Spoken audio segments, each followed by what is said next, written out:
Hello everyone, it's DA here. Hope you guys are doing great. Hope you are doing amazing.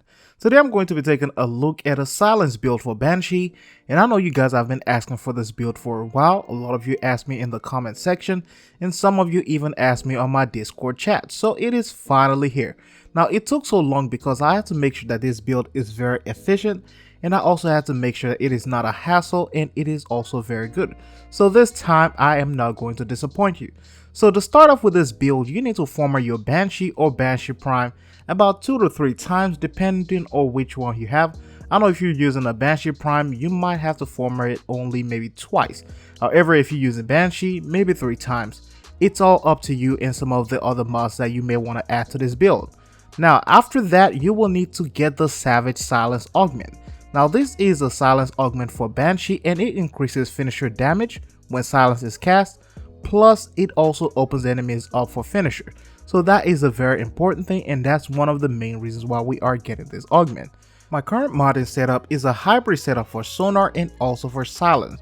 So your build doesn't really have to follow mine to be exact, but I just wanted to point these things out. However, if you also want to go for a silence and a sonar build, then this will be perfect for you.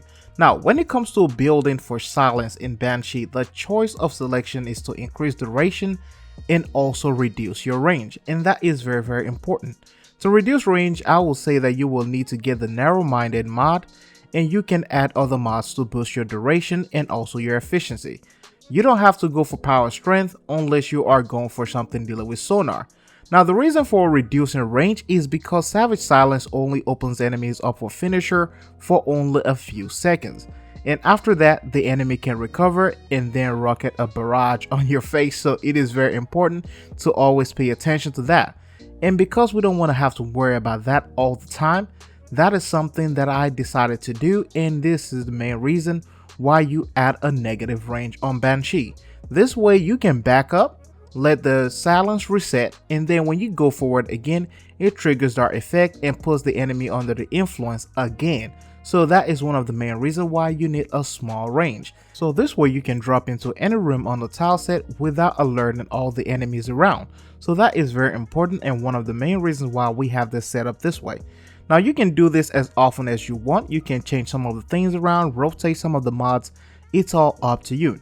Now for my Banshee silence setup, I run with a Castle Ward just for the range.